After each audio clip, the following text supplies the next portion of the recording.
Hey guys, welcome to Solo ReacTalk. Today I'm entering into the Warhammer 40k universe and I'm watching a video requested by a viewer. It's called Rogal Dorn Primarch of the Imperial Fists, made by Baldermort's Guide to Warhammer. I hope I'm pronouncing that correctly. That's the YouTube channel name.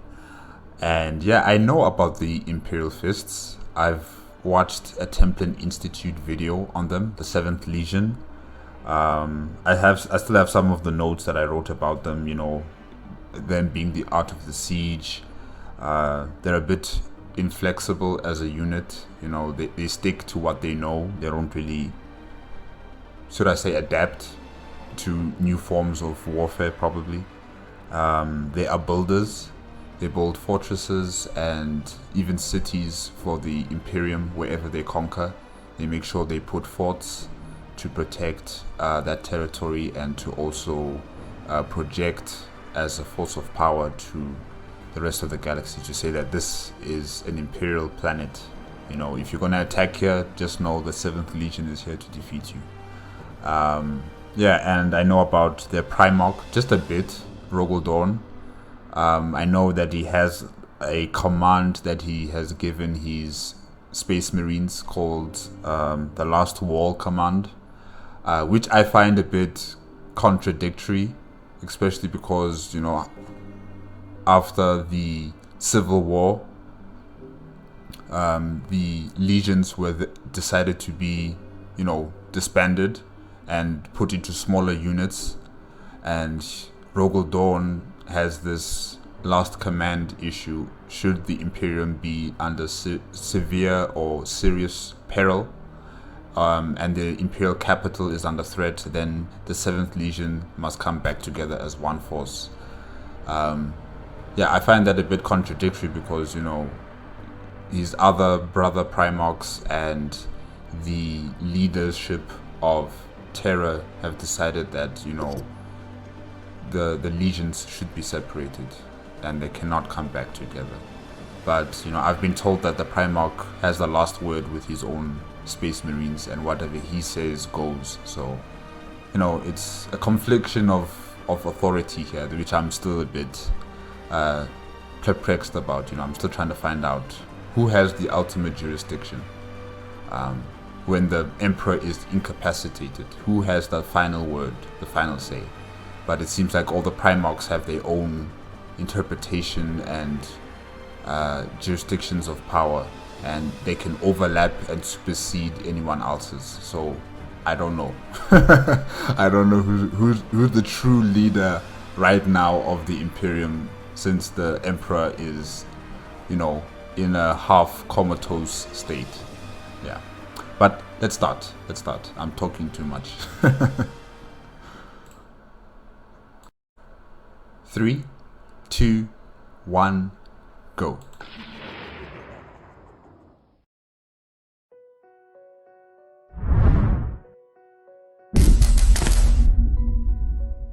Welcome, gentle listener. I will apologize immediately to you, for I have been a liar of omission. You may have seen me extol the joys of the game in my bat reps and product reviews. You may have heard my passion when narrating the beginnings of the lore. But I have kept you in the dark for your own protection. I have been keeping something from you, and I feel it is now time. For there is a reason that Warhammer 40k is not just liked, or even obsessed over, but loved. Warhammer 40k is truly loved by its fans for very good reason.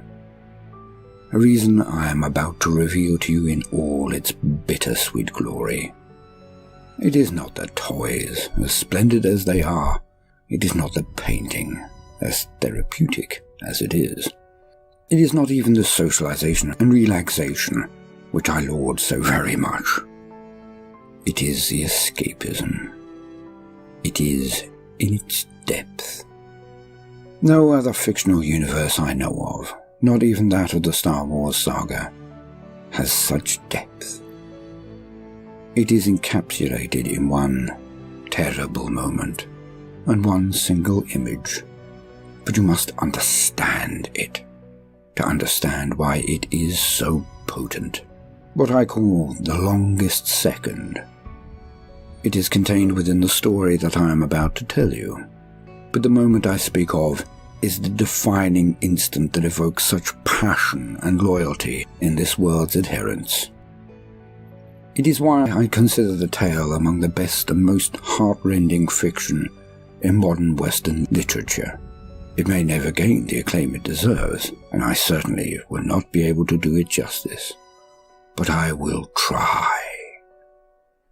So, gentle listener, put your hand in mine, metaphorically, and let us go to the darkest point in the universe. That which I call the longest second. Let us see why the Warhammer universe is so important to so many, why it stands the test of time. So, let us explore the existing lore of one of the greatest heroes, possibly the most tragic hero of the Warhammer universe, where this moment is contained. I introduce to you, gentle listener, the tale of the Primarch of the 7th Legion of the Legiones Astartes. To the Praetorian of Terror, welcome to the tale of Rogal Dorn.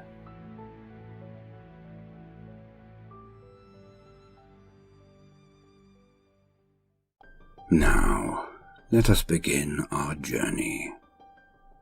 I must give you the briefest of snapshots of history, which I will cover in further detail later, because it has such a colossal, overbearing import to the story I must relate today.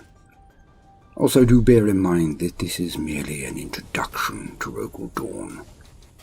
To cover his history would simply not be consumable via this medium without a plethora of sittings.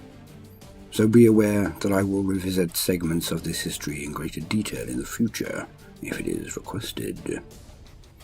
In a time of abject horror, a time when humanity was almost extinguished, a man arose to save us all. This individual was the man later known only as the Emperor of Mankind. For in the future, humanity had developed and bestrode the stars, forming a mighty confederation of planets far and wide. But as with all things, it was not to last. The means by which ships traversed the galaxy was called a warp drive, transporting into another adjacent universe known as the Imperium or warp. Ships could travel to far distant stars in fractions of the time it would take them in the real world, the Materium. So the Human Federation colonized the stars when they developed these technologies. Technologies that would awe the people of today, well, for that matter, those of the later period of the 41st millennium. Humanity believed itself untouchable. Its robotic armies, the men of iron, were without number. Its fleets so advanced none, not even the ancient race called the Eldari, could match them without huge cost. Humanity was ascendant and felt its time had come. It felt invulnerable.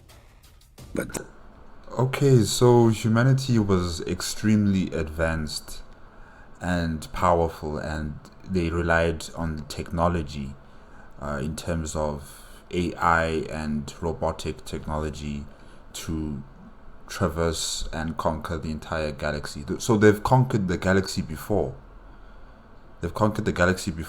And calamity struck on Terra or on Earth, and it affected the entire human confederation, and they went into a dark age, and then that's when the Emperor became a prominent figure, uniting Earth and then uniting the entire galaxy under his banner.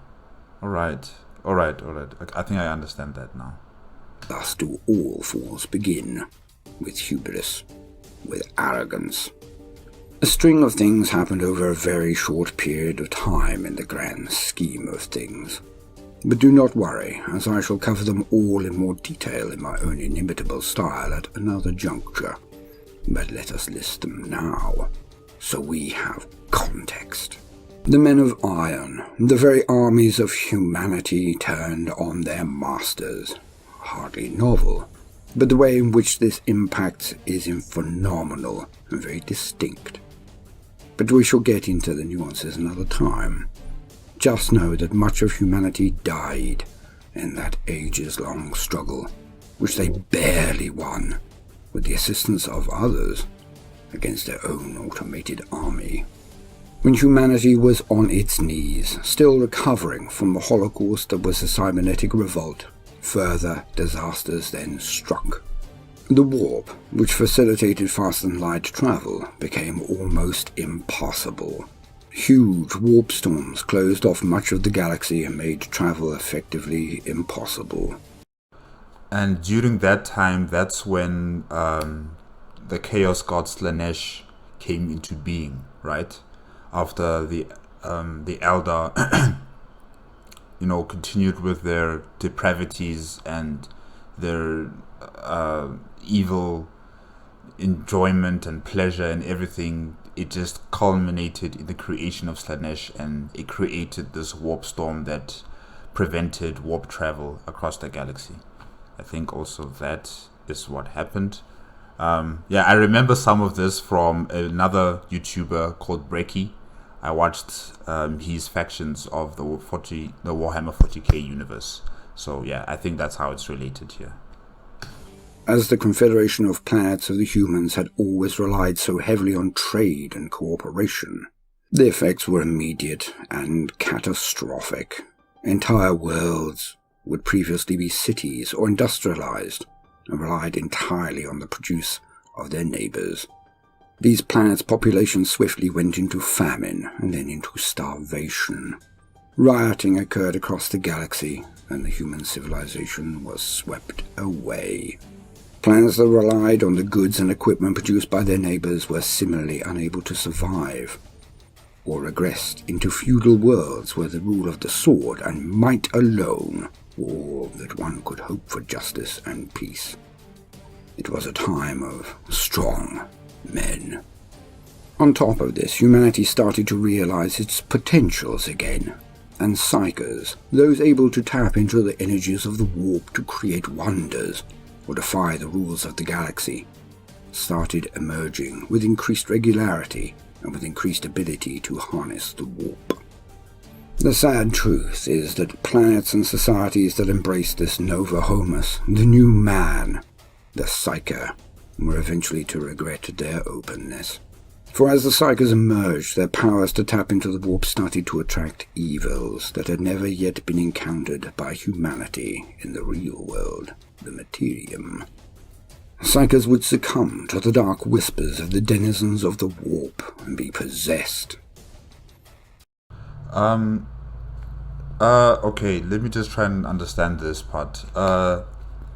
The previous human empire traveled the galaxy using the warp, right?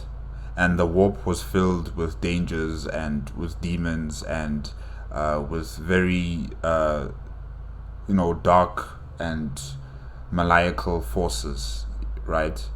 And I'm just trying to understand that the human empire of that time did not realize that the warp was a dangerous environment once they were traveling in it, because here Baldermort is saying that they only realized that after humans started becoming psychers.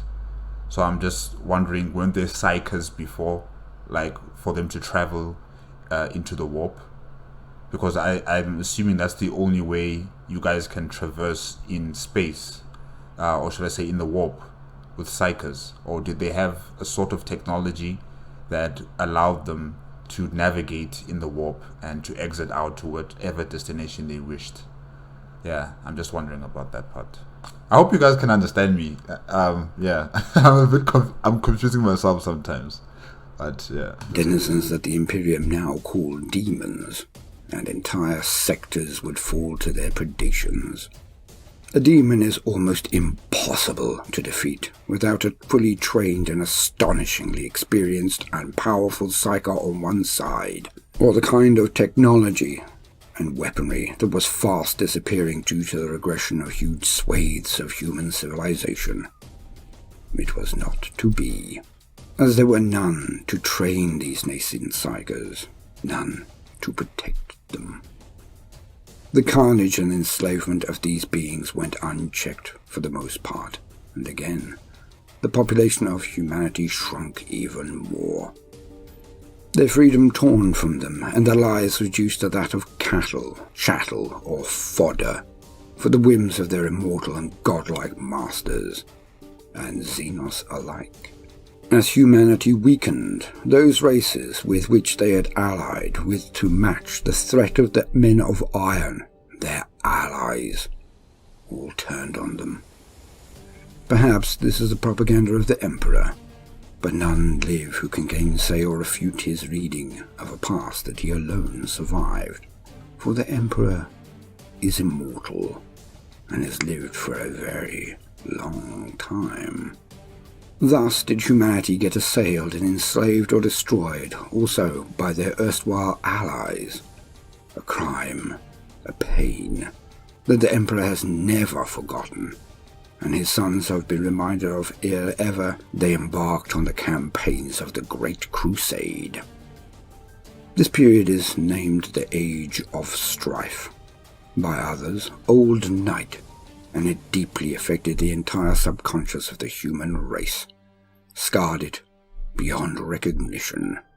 For thousands of years, humanity was beaten, killed, enslaved, and corralled. We were almost stricken from history, and would have eventually been so if it were not for the coming of the Emperor of Mankind. On the birth planet of humanity, once called Earth, now called Terra, Terra, the Emperor, who had watched all the ages of mankind, arose. He threw off his lifelong rules and fetters that prevented him from ever revealing himself. Before, he had no need, but now, this eternal human, the most powerful of all our kind, reckoned that there was simply no alternative. Terra itself had become a wasteland of feuding techno-barbarian states with the technology to create biological and mechanical terrors. It was infested with evil psychers and immoral wizards, entire states that had fallen to control by Xenos, the Imperium's term for aliens. All the populace of Terra could do was look on in horror as their lives were effectively hell. There was nothing but darkness and evil, pain and tyranny, until the coming of the Emperor. Within a scant few hundred years, he had created his Custodian Guard and his Thunder Warriors, the precursors to his Space Marines, and took the fight out to the lands around him. He began the Wars of Unification. We will skip to the end of this period, as I will update you as time goes on, with the lore of that period as I can. But needless to say, the Emperor crushed all before him, and unified the humans of Earth, of Terra, and destroyed any and all outside influences that had helped to bring humanity low. But this was just the beginning. The Emperor prepared a great crusade, a great army to go forth from Terra, and with but one goal alone, the saving of humanity. With his genetically engineered warriors, the Adeptus Astartes, his Space Marines, he prepared to take back the galaxy in the name of peace and justice. As the Sol system fell to his designs, the technological armies of Mars were added to his forces, for Mars had survived semi-intact the Age of Strife. Although a shadow of the power of the human confederation, the tech priests of Mars still commanded great power and had fleets of warships and terrifying forces of Titans, colossal vehicles of war. With Mars on his side and his genetically engineered armies growing apace, the Emperor took off into the galaxy on a twofold mission. The first, as stated, to bring freedom, wisdom, and safety to the beleaguered humans spread across the stars. The second mission was, while moving ever onwards and outwards, to find the suns he had built. For there are 20 legions of superhuman warriors, the Astartes, that had been crafted and grown, but each was different due to their template being a different Primarch. The Primarchs, which I will cover in more detail soon, were 20 demigods, the 20 sons of the Emperor that he genetically designed, forged and prepared to lead his armies in his great crusade. They were made from his very own genetic stock and in his image. But in a terrible moment before their birth, each was taken in their capsules and spread amongst the stars by the powers of chaos. The gods of chaos, who hated the Emperor of mankind, naming him the Anathema, seemed terrified of the power the Emperor would have if he had his sons with him, but they were not able to destroy the Primarchs for some reason. So they found a chink in his armors, a hole in his wards, in the Emperor's palace under the Himalaya mountains, and whisked away his sons and deposited them on worlds across the galaxy. Thus, as the crusade moved outward, it would, one by one, find the Primarchs, the very sons of the Emperor, and... Okay, but this part really does confuse me. How is it possible that the Emperor, the God Emperor, could not foresee this happening, that his sons would be taken by the gods of chaos? I mean, I'm assuming, yes, he is a psyker as well, right? A very powerful one at that. He must be having some sort of like psionic shielding, protecting his sons or something. I mean, it just doesn't sound...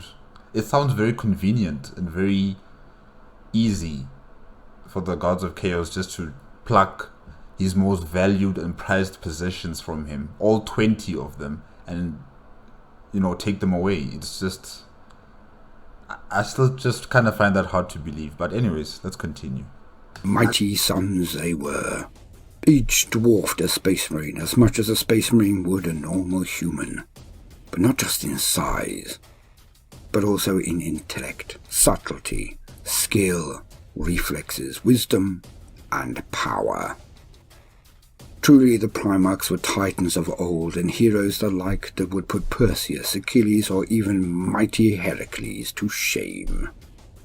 And so it was that the capsule that contained the infant Rogal Dorn landed on a planet called Inwit, an ice world and a hard place for humanity to even survive on. Locked in its orbit around the sun, one side of the world was ever shrouded in darkness, the other in light, but neither prosperous or easy. Inwit's sun was old and gave off little heat or light, so the planet was more akin to a ball of ice. So Inwit or Inwick was a tidally locked planet. It didn't orbit its sun like 360. It was just tidally locked. One side had the sun while the other side had the dark. Okay. Than what we would consider a planet for human habitation. The populace of Inwit were hardy and stern, as they had no choice, as weakness was death. A harsh civilization that bred stoic and rugged determination as a matter of course. To quote, conflict against the roaming clans was common, and young warriors learned how to defend against their clan's enemies as early as they learned how to endure the death touch of Inwit's merciless chill. They were incredibly quick learners, and had an innate sense of an object's functional value, and, most importantly, they have the strength and intelligence to conquer those who possess knowledge they do not. Long ago, before the coming of the Emperor was even a dream or night-shrouded terror, the people of Inwit began to create their own realm in the stars. On every world they took, they assimilated, realigned, and reinforced. With each conquest, their culture and learning grew. but Inwit itself remained unchanged even as it became the center of a stellar empire. The ice hives and clan disputes remained, and while their world birthed starships and ringed its orbits with weapons stations, its rulers kept to the old ways, the ways that had created their strength. The warlords and matriarchs who commanded armies amongst the stars, still living lives little easier than their vassals. It was as part of this burgeoning empire that Rogal Dorn grew to manhood, and then to rule its domains as emperor. Much of his early years remain unknown, or at least little talked about.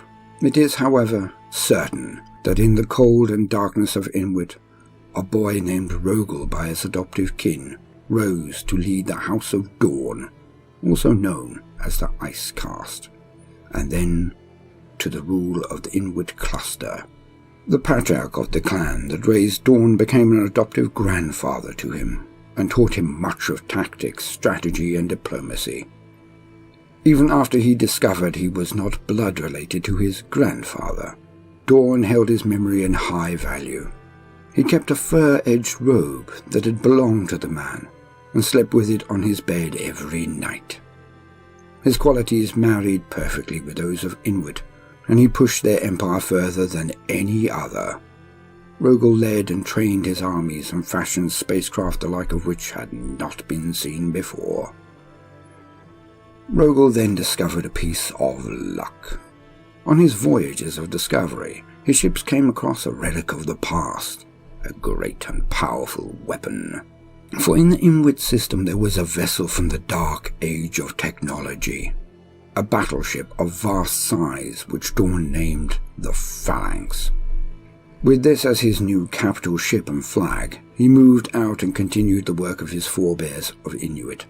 He expanded the empire across the neighboring systems at a frightening pace, the hardy people of Inwit following wherever he led.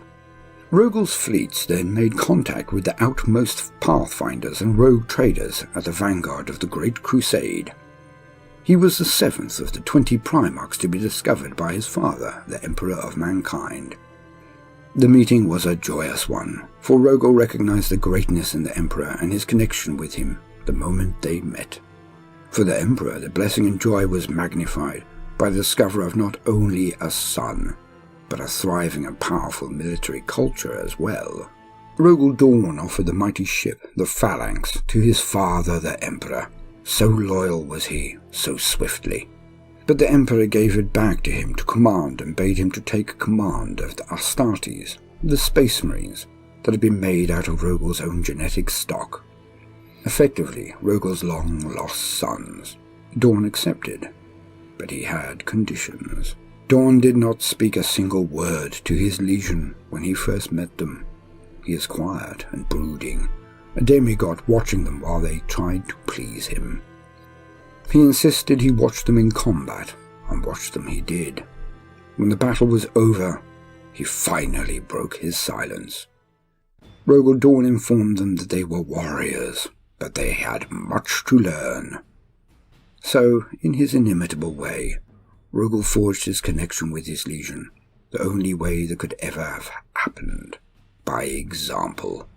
Dorn trained his men, and his leadership and guidance complemented their existing skills and honed them to a razor's edge.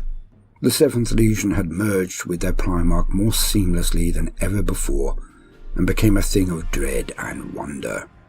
For the reason why the sons were so like their father, the Imperial fists of the 7th Legion, I will leave to their own video, but it was a match made in heaven. It was perfection. From there, the days of the Crusade began for Rogal Dorn and his newly forged legion, the 7th, the Imperial Fists. The Crusade was a constant struggle, a constant war, but one Rogal was more than equipped for in every way. He started fighting alongside the Emperor, as all of the Primarchs did, bar only one. When he had been moulded, and the Emperor had decided it was time, Rogal was seconded to the forces of his oldest brother. I say oldest, as in he was the first found by the Emperor, the longest serving at his side, the most trusted and trained by the Emperor. He was Horus Lupercal, the Hammer of the Emperor, and later, his War Master. Rogal finally serving alongside not only an equal for first time in his life, but one he considered worthy of his respect, and perhaps a little adoration. For to Rogal, Horus Lupercal was everything a Primarch and statesman, warrior and leader should be. Rogal and Horus were fast friends, and firm ones. Once Horus himself stated that his legion, the Lunar Wolves, later be called the Sons of Horus after Alinor, were the finest in assault, and that if you met the Imperial fists in war, that it would be an unending stalemate. The irresistible force versus the immovable object. So high in Horus's opinion was his loyal and redoubtable brother Rogal.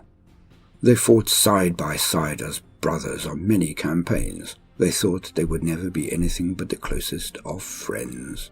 But Rogal was most often in the theatres of war led directly by the Emperor, and became known to be like a shadow to the master of mankind.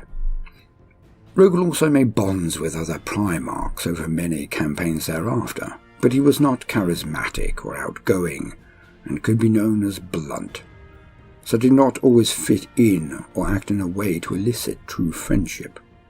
The other Primarch he shared a special bond with was, of course, the one Primarch that nearly all of the brothers not only respected but loved. It was Sanguinius, the Primarch of the Blood Angels. In Sanguinius he found the traits that most exemplified the goal of the Crusade and the best in humanity, despite Sanguinius's obvious mutation, the wings that grew out of his back. Rogal and Sanguinius's relation was only to grow into one of true camaraderie and respect. In the dark times that followed, it was always his brother Sanguinius in which he trusted. In the war to end all wars, it was his brother the Angel that strode forth when he could not, despite Rogal wishing with all his heart that he could go instead and save the Angel, just in case. It was also his brother Sanguinius alone who shared in the burden of the defense of the palace. But we get ahead of ourselves. Sanguinius, Rogal and Horus formed a special friendship that few understood. They had something in common that only one other shared. But for that we must wait for the moment.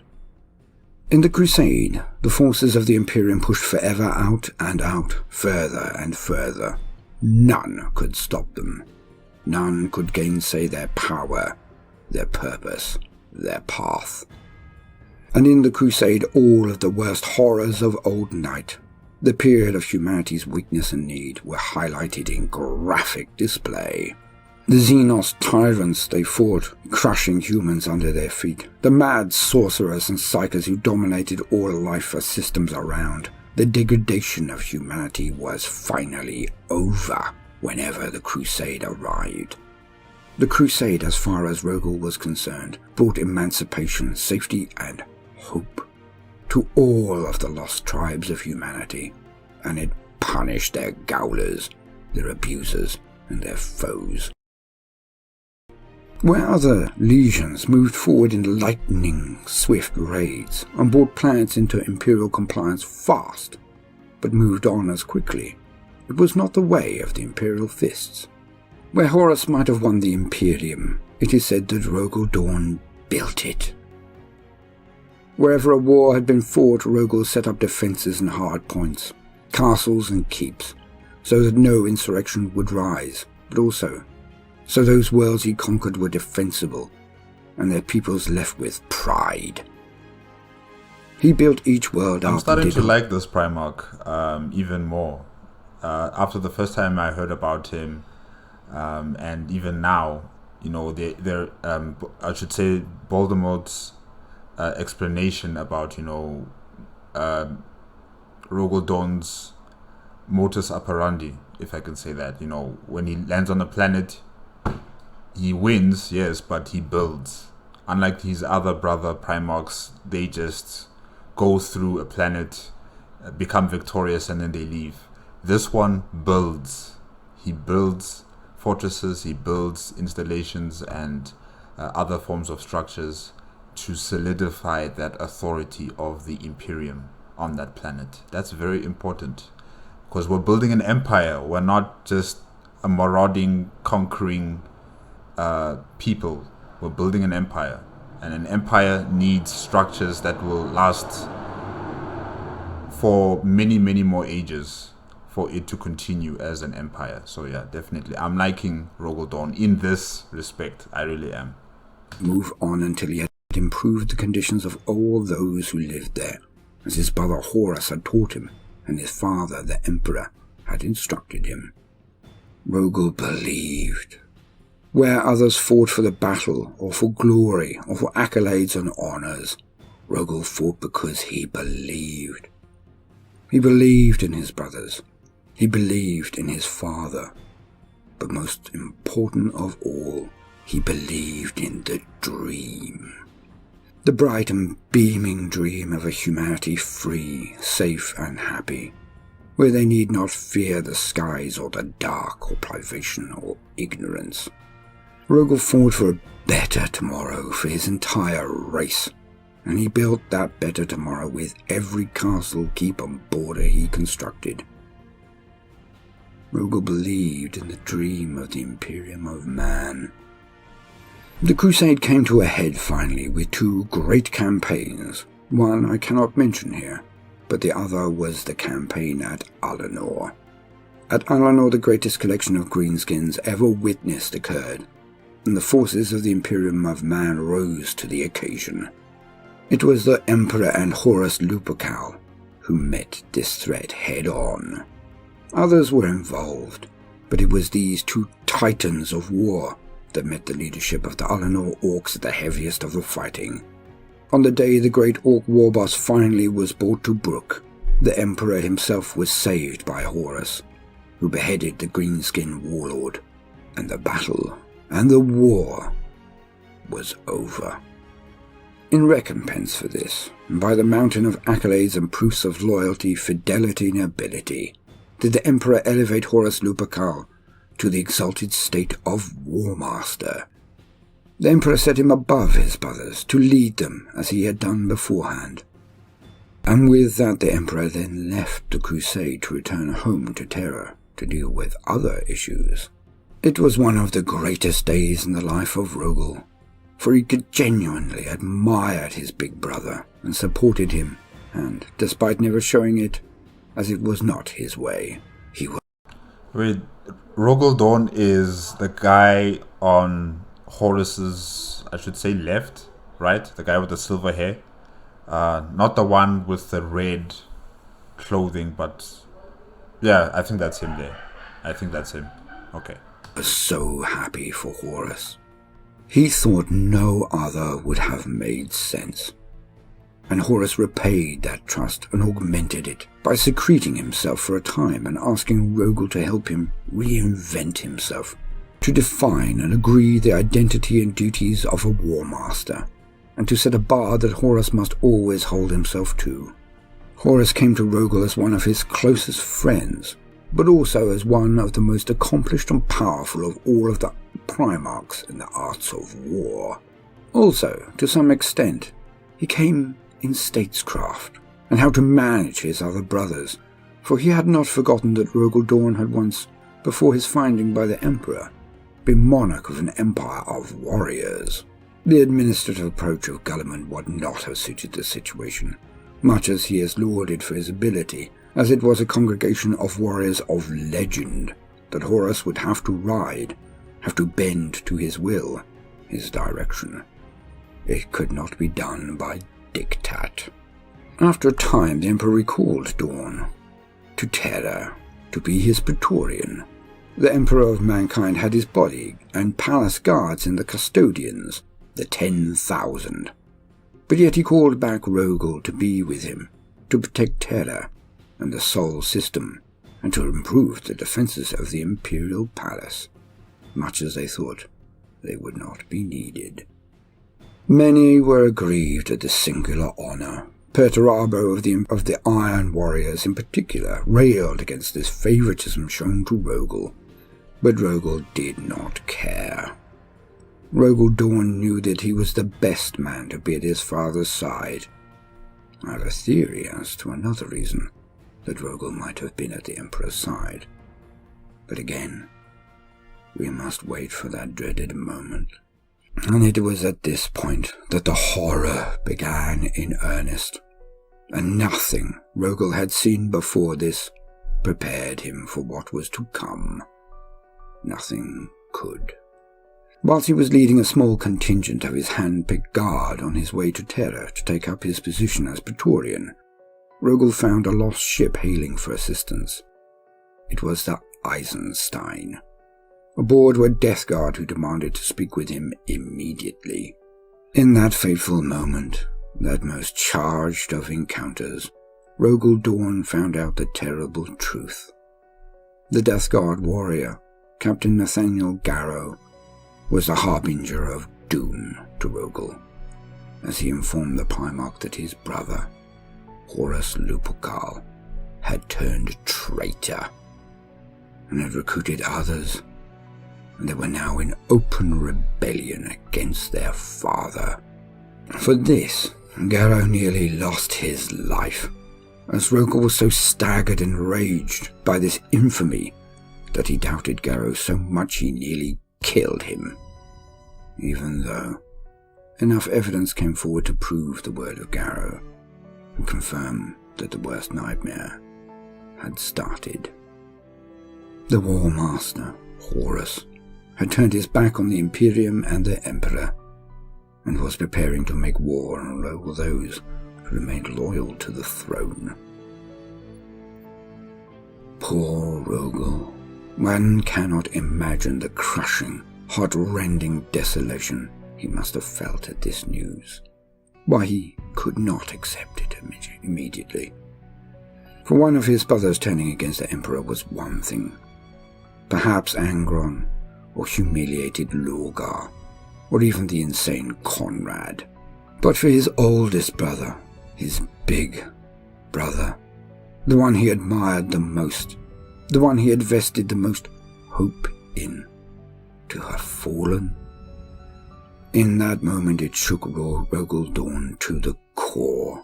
Out of nowhere, the hope, the dream of the Imperium was wounded, as it had never been before for Rogal. For one of his brothers to turn would have elicited rage, not confusion. How Rogal must have hurt then, to have the greatest and closest Primarch to the Emperor, his War Master, a most trusted son, to turn on him was beyond belief. For Horus Lupercal had turned his back not only on his sire, not only on his loyal brothers, but on the dream of the Imperium. Also, this would have thrown Rogal into such confusion, for if Horus, the brightest light, and the Primarch who seemed so ardently to believe in the hope of the Crusade, for Horus to call it a lie was almost too much to bear. Rogal must have wanted to take flight to confront his brother immediately, not to fight him, but to implore him to return to the light.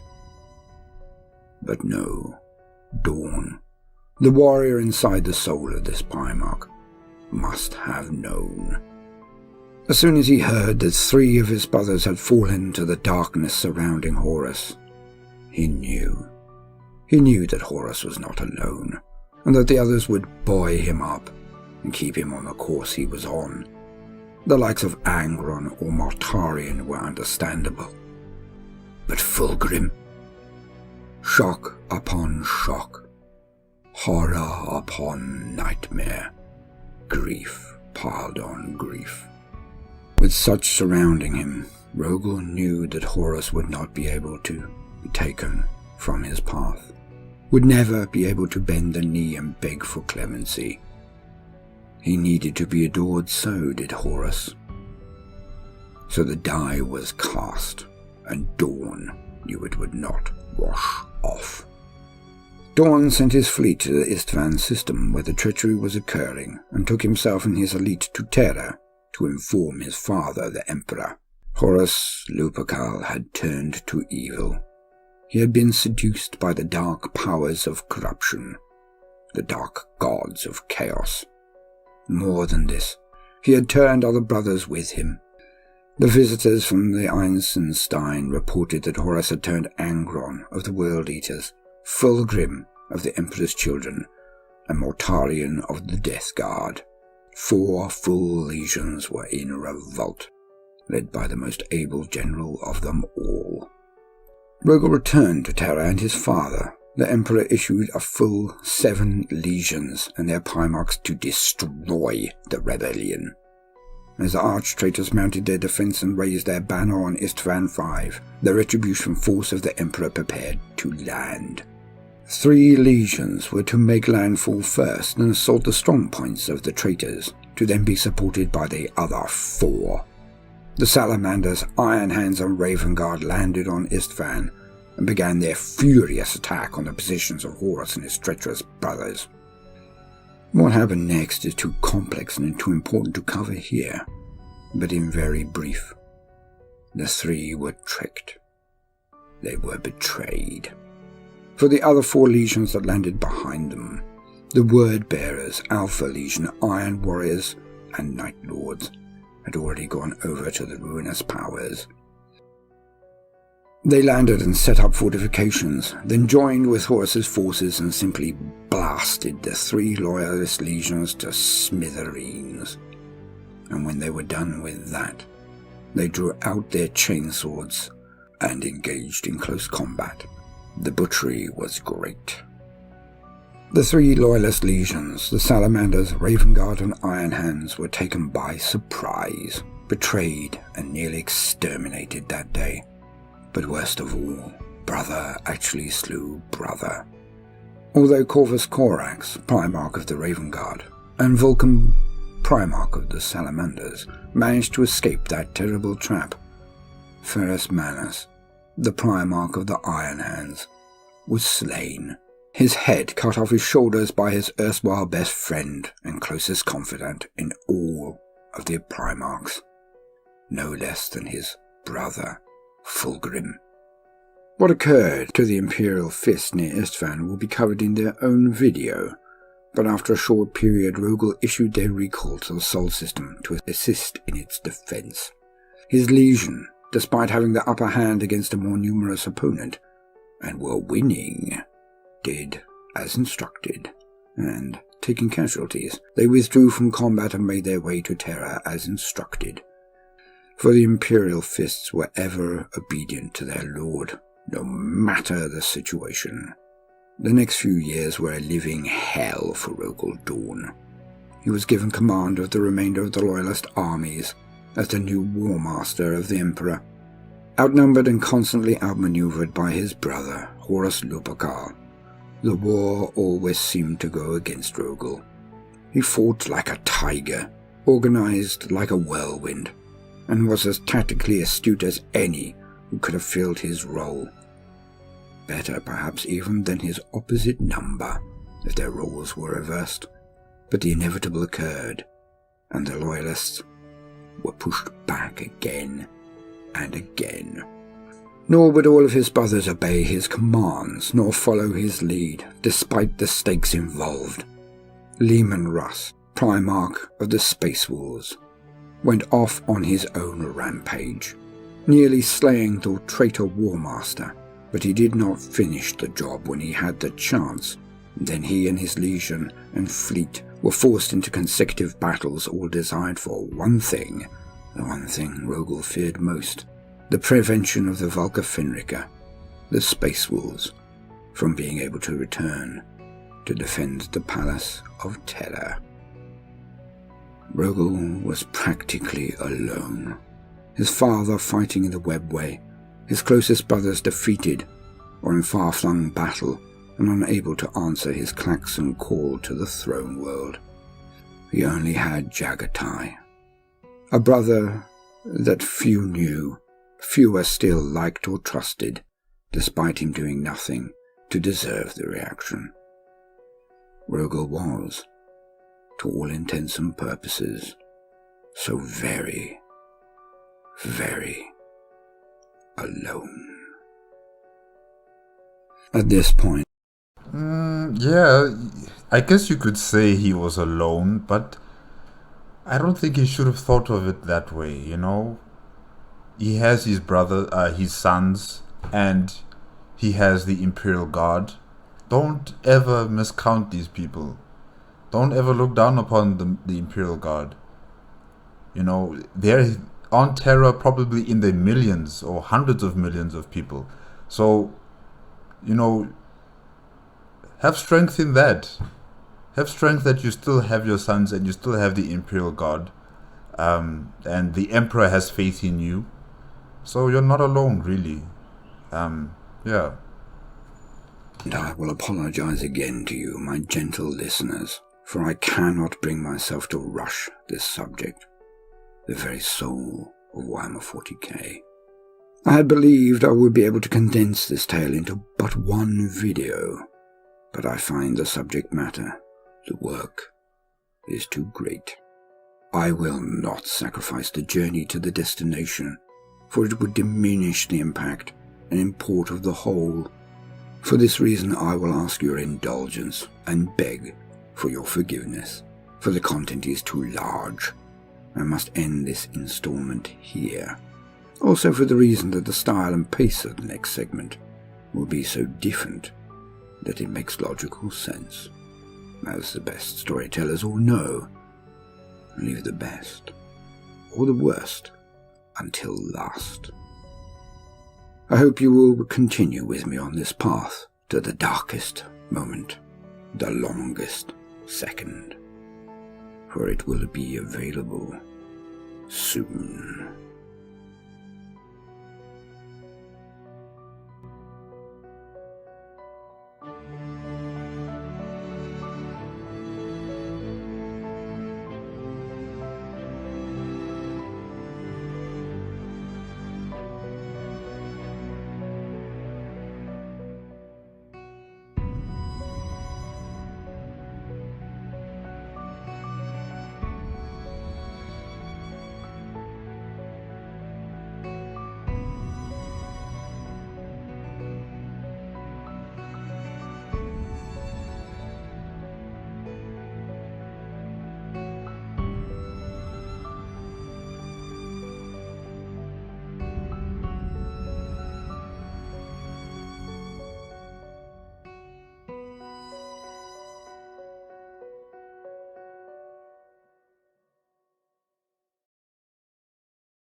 Okay guys, that's it for Rogal Dorn Primarch of the Imperial Fists, made by Baldermort's Guide to Warhammer. Rogal Dorn comes from a very harsh environment, but a very disciplined and very orderly environment as well. He learned how to become a warrior with honor, duty, code, respect, from his planet and from his grandfather. He loved his grandfather. He even kept a what is like an animal skin blanket from his grandfather that he uses when he sleeps. That's kind of cute. That's cute. That's very cute. We also got to hear about the past humanity. I didn't know they had a large confederation empire before the downfall. That was quite interesting for me, and that they were extremely advanced technologically. The advent of psychers wasn't really prominent in those times, but I'm still trying to understand how is it possible that they were able to traverse the warp without psychers during that time, because what I've been told is that for anyone to use a ship to travel into the warp, you need someone who can understand the ever-changing universe of the warp. You need someone who is attuned to it, and for that you'd need what do they call a navigator, and a navigator is a psyker as well, right? So I'm just wondering, why didn't they realize before that the warp is filled with these dangerous entities and terrors and demon gods and all this horrific entities and monsters? Didn't they know about this stuff before? Because now after the calamity and the downfall of the human confederation, the evil from the warp is seeping into the Materium world and going through psychers. So I'm just wondering, didn't they know about the existence of these creatures once they started traveling into the warp, when they were part of the human confederation? Yeah, I'm still a bit confused about that part. But yeah, it's quite interesting to hear that they were so highly advanced and so numerous across the galaxy that they even challenged the authority or the power of the Eldari, and probably the Orcs, because I know the Orcs and the Eldari, and I don't know about the Necrons. I don't think they were awake during that time, but the Eldari and the Orcs were still roaming around the galaxy, and it's quite interesting to hear that they even matched up to their technological level and even surpassed it in some cases. So yeah, humanity was really advanced, and then the downfall came with the Man of Iron rebellion, or Man of Iron rebellion. The AI machines that humanity has created is now rebelling against their creators, and it's just another one of those stories, like the Matrix or the Terminator. They recreate artificial intelligence, they take over, they try to exterminate us. So yeah, I understood that, and they barely won that war against their machines with the assistance of the Eldari. I don't know about the Orcs, if they also helped out, but the Eldari helped out. I don't know if there were other alien species during that time besides the Eldari. I don't think the Tau existed during that time because they're still a very young race. So yeah, I'm not sure about that. They helped out, they defeated the Man of Iron, but then another terrible calamity occurred where Slanesh was born. The Eldari were almost brought to extinction themselves, and humanity could no longer traverse through the galaxy using the warp, and that also destroyed the galactic economy of Terra, and other planets that depended on trade to survive, like food and resources and human capital. There were some planets that just didn't have any of these things, and they suffered, and they turned to barbarism, and techno-barbarians started taking over, just like what happened to Terra or to Earth. And yeah, it's quite interesting to also find out that there were some planets that survived through that calamity and became strong interstellar empires, just like Inwit, the home planet of Rogal Dorn. His planet reorganized themselves. They made themselves into a civilization after that calamity.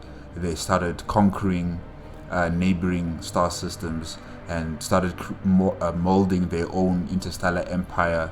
And Rogal Dorn was in this institution, in this culture, in this civilization, and after some time, he finally became the leader of it, and he further bolstered and advanced his small interstellar empire, and as it grew, it came into contact with the Emperor's crusade. And I like the fact that the Emperor and the Primarch Rogal Dorn, they just clicked almost immediately. There was no awkwardness or having someone to come and take a DNA sample of Rogal Dorn just to double check if it is the Emperor's son.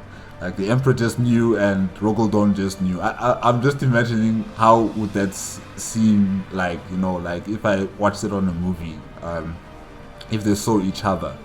You just see the Emperor looking at him with his big eyes like, oh, my son. And then Rogal Dorn's like, father, you know, then they hug. I don't know if they hugged. I don't know if these people actually hug, but that's what I'm imagining right now. You know, how would it look like, you know, when Rogal Dorn and the Emperor met each other. So yeah, it's quite interesting. And Horus Lubricau, the Primarch of the Lunar Wolves, was the first son that the Emperor found, and therefore he's the oldest son. I think that's how it goes. Yeah, he was trusted, he was loved, he was respected, he was a brilliant military tactician. He was all of these great things, but he wasn't really an empire builder. You know, he was an empire conqueror. He conquered things, but he didn't build things. And it's important to conquer, yeah, but it's very, very important for the longevity of an empire to build things. You know, build institutions, build cities, build fortresses to protect your empire. And that's what Rogal Dorn was good at, because he learned those traditions when he was part of the Inward Interstellar Empire. So that's what I like about this Primarch, is that, you know, after he conquers a planet, he builds structures to further solidify and anchor the Imperium on that particular planet. So that's what I also liked about him. And yeah, guys, I guess that will be it for today.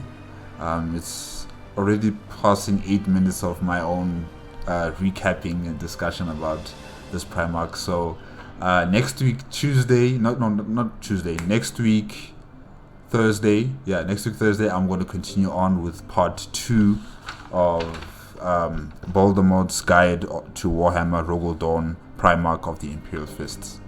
So remember, next week Thursday I'll be back here again with episode 2. Yeah, okay guys, if you like the video, please give me a like, comment and subscribe to my channel. Click on the notification bell if you need to be up to date with my latest videos, and I'll see you next time. Okay, bye bye.